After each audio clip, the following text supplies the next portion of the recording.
Hey everybody, it's Ripley back again. Um, we're going to talk about in section 4.7. We're going to do a little applications to economics. Look, this is still max min madness. Nothing has changed. Okay, as far as the rules, remember these rules that we talked about before? These guys over here, they're still there. Draw a pick if possible. It's not going to be as possible in the context of the economics, but it's still ask yourself what's being maximized, minimized. Write an equation. Find a shoehorn if you need it. And the cool thing about economics is you often don't need it. And then just use calculus and typically derivatives to figure out what you want. Okay. However, I do want to give you some vocab. I want to show you a couple proofs of some things, and it's not a very long section at all as far as new material because it just kind of piggybacks on the other stuff. First things first, in economics, marginal is exactly the same as derivative. Okay? There is no difference in economics. I don't know why they came up with that derivative. Yeah, I got it. Why they came up with that word to represent marginal, although I do understand why. It's just one of those things. Okay? So if I'm talking about marginal profit, this means take the derivative of profit. Marginal cost, take the derivative of cost, etc. So all I'm telling you is that your spidey sense should tingle when you hear the word marginal, okay, in this context. Now let's give you a little vocab here. What is average cost? All right, so think about this in the economics sense. Average cost. All right, well, how do you find average anything, right? How do you find the average age? It means add up a bunch of stuff, add up and divide by total number, right? Total number. So, in other words, if I wanted to find the average age in a classroom, I would find the total ages, added up, the sum of all the ages, and then I would divide by the total number of people, right? So think about that. What is C of X? Remember? We talked about this way back when. C of X is the total cost to produce X items, right? Remember that? What is C primed of X? Well, according to the top, it's marginal cost, and it's approximately the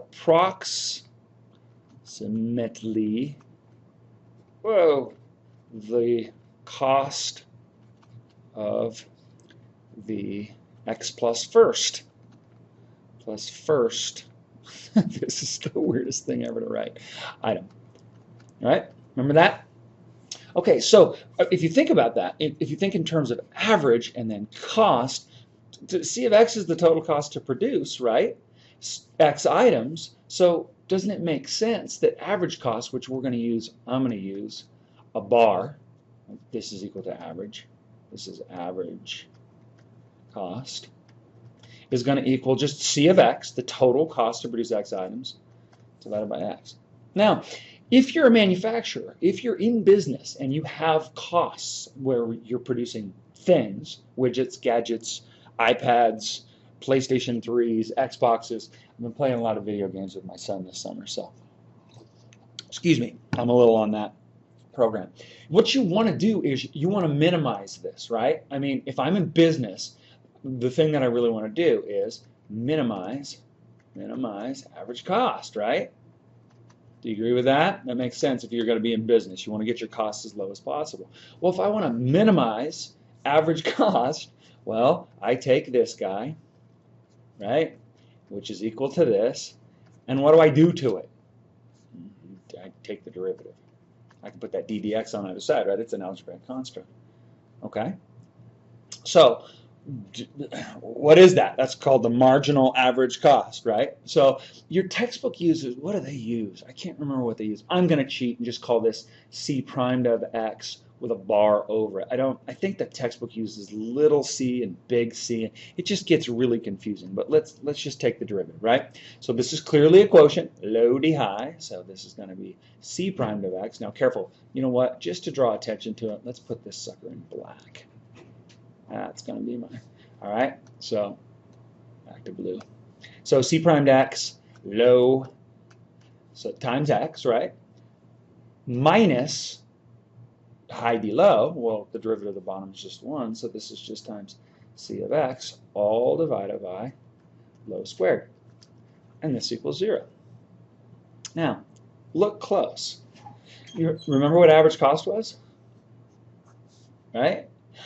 Look close. Now, I know that I've waved my hands and screamed and yelled and said, when you've got something equal to 0, clear x equals 0 units, you're not a very good business person if x equals 0 units, right? So while there is a critical point at, we know that there's a critical point at x equals 0. As a business person, as a manufacturer, I don't recommend that you make no units.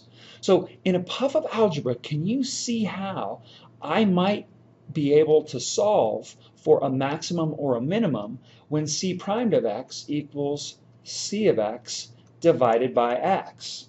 Wait, what? Wait, this is marginal cost, right? And this is average cost.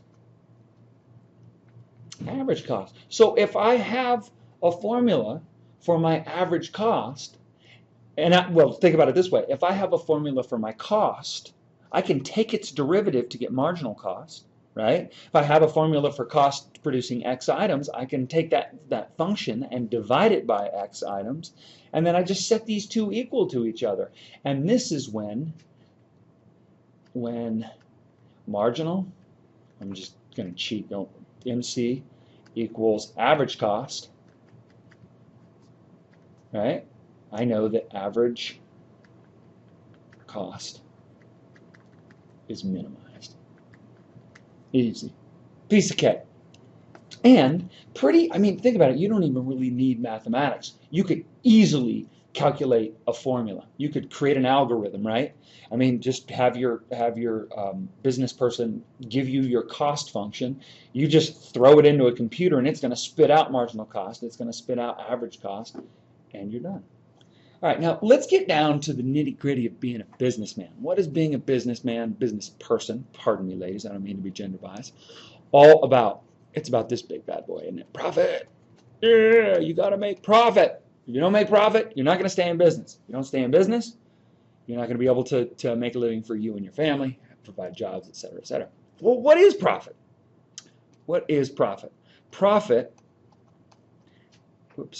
equals what? Well, think about it. It's the money that comes in minus the money that goes out, right? I mean, I send money out in the form of cost, right? And I take money in the form of, this is where students usually go, profit. No, it's not profit. It's not profit till you get to grab all that money and put it in your pocket, stick it in your bank account, whatever. All right, so the word for the money that goes in is called revenue. Revenue. Okay, and the word for the profit, the money that goes out, is called cost. So profit equals revenue, right, which we can call R of X in the business context, minus cost, which we're going to say C of X. So think of this as being the total amount of money that you gain by making X units. And this is the total cost that it costs to make those X units. And if I take the difference, guess what? I got profit. Now, profit can be negative. There are quarters. Again, you can't have many of these if you want to remain in business. But there are quarters where businesses lose money all the time.